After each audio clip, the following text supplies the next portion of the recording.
వరంగల్ జిల్లాలో పొగమంచు జనాన్ని ఇబ్బంది పెడుతోంది. చలి తీవ్రత తగ్గినా అర్ధరాత్రి నుంచి ఉదయం వరకు దట్టంగా పొగమంచు కమ్ముకుంటోంది. పల్లె పట్నం తేడా లేకుండా మంచు దుప్పటి కప్పేయడంతో వాహనదారులు ఇబ్బందులు పడుతున్నారు. మంచు కారణంగా దారి కనిపించక లైట్లు వేసుకుని బండ్లు నడపాల్సిన పరిస్థితి ఏర్పడింది.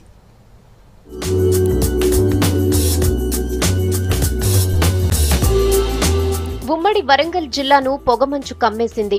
జిల్లాలోని చాలా ప్రాంతాలు ఉదయం పూట ఊటీని గుర్తు చేశాయి. మంచు దట్టంగా పడుతుండటంతో ఉదయం 10 దాటినా సూర్యుడు కనిపించడం లేదు. కొద్ది రోజుల ముందు తుఫాను ప్రభావంతో చలి తీవ్రత ఎక్కువగా ఉండగా 4-5 రోజులుగా పడుతున్న మంచుతో చలి కాస్త తగ్గింది. పొగమంచుతో రోడ్డుపై ప్రయాణించే వారికి ఇబ్బందులు తప్పడం లేదు. దీంతో ఉదయం కూడా లైట్లు వేసుకుని వాహనాలు నడపాల్సిన పరిస్థితి ఏర్పడింది.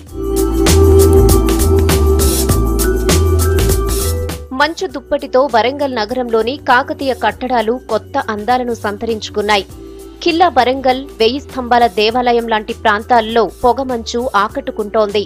మంచులో ఆనాటి శిల్పాలను చూస్తూ ఎంజాయ్ చేస్తున్నారు జనం.